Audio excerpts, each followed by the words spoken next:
North sentinel island को हिंदी में उत्तर sentinel द्वीप कहा जाता है।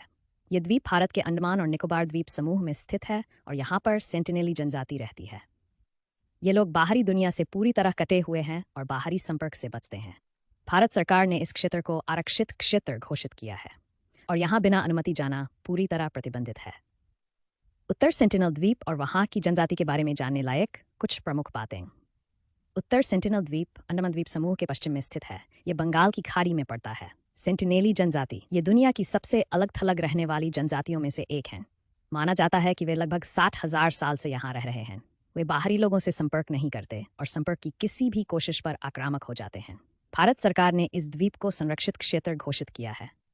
वहाँ जाना, फोटो लेना या ड्रोन उड़ाना गैरकानूनी है। ये जनजाति भारतीय संविधान के तहत संरक्षण प्राप्त है। 2018 की घटना। अमेरिकी नागरिक जॉन एलन चॉ, जो ईसाई मिशनरी था, गैरकानूनी रूप से आइलैंड पर गया।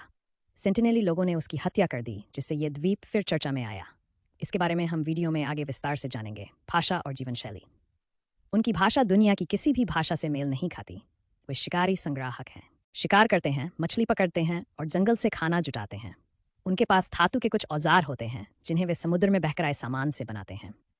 वे साधारण हथियार और औजारों का उपयोग करते हैं। उत्तर सेंटिनल द्वीप और वहाँ की जनजाति हमारे देश की विविधता और प्राचीन मानव जीवन का अनोखा उदाहरण है।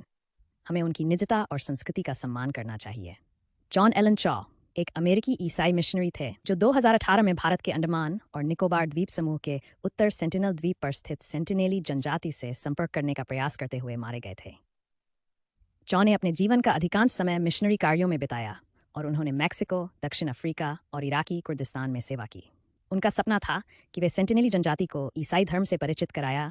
2018 में पोर्ट ब्लेयर में रहकर सेंटिनेली जनजाति से संपर्क करने की योजना बनाई। 2 मछुआरों को पैसे का लालच देकर उन्हें द्वीप के पास ले जाने के लिए कहा और फिर अकेले ही कश्ती से द्वीप की ओर बढ़े। जनजाति को उपहार देने और संवाद स्थापित करने का प्रयास किया, लेकिन उन्हें शत्रुतापूर्ण प्रतिक्रिया मिली।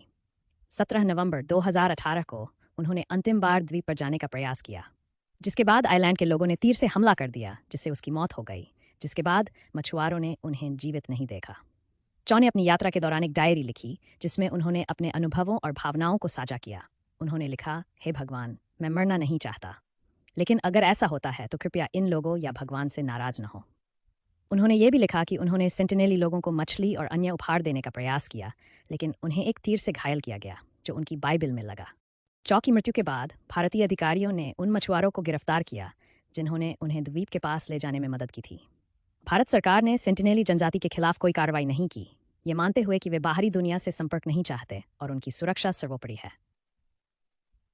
2023 में द मिशन नामक एक डॉक्यूमेंट्री फिल्म रिलीज हुई जो चॉ की यात्रा और मृत्यु की कहानी को दर्शाती है। इस फिल्म में चॉ के मिशन और उनके निर्णयों की जटिलताओं को प्रस्तुत किया गया है। यह द्वीप सेंटिनेली जनजाति का घर है, जो दुनिया की आखिरी असंपर्कित जनजातियों में से एक है। ये लोग बाहरी दुनिया से किसी भी प्रकार का संपर्क नहीं चाहते। भारत सरकार ने इस द्वीप को पूर्ण रूप से संरक्षित क्षेत्र घोषित किया है।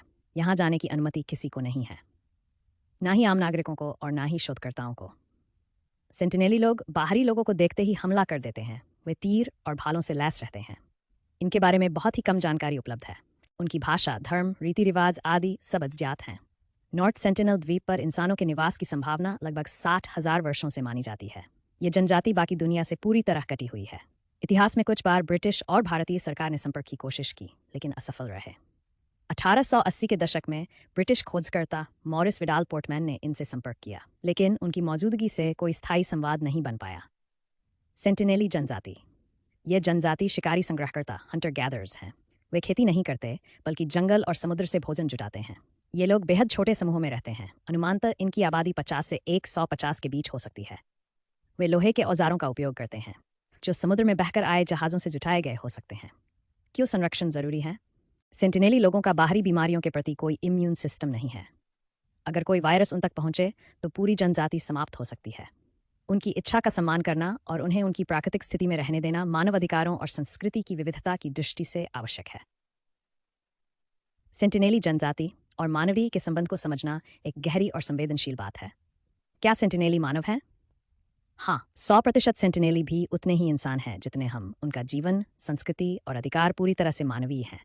वे बस हमसे अलग जीना पसंद करते हैं, बिना किसी बाहरी हस्तक्षेप के, अपने परिवार और समुदाय के लिए सुरक्षा, प्रकृति से जुड़ा हुआ जीवन, पारंपरिक ज्ञान और व्यवहार।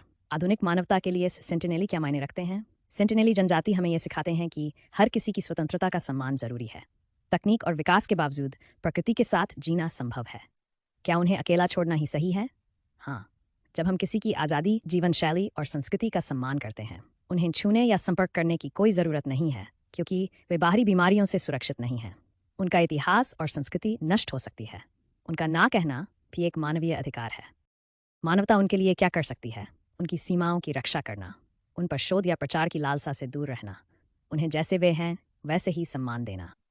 वीडियो अच्छा लगा तो वीडियो को लाइक करें, चैनल को सब्सक्राइब करें, बेल को दबाएं ताकि वीडियो का नोटिफिकेशन आपको मिलता रहे हैं। मिलते हैं नए वीडियो में।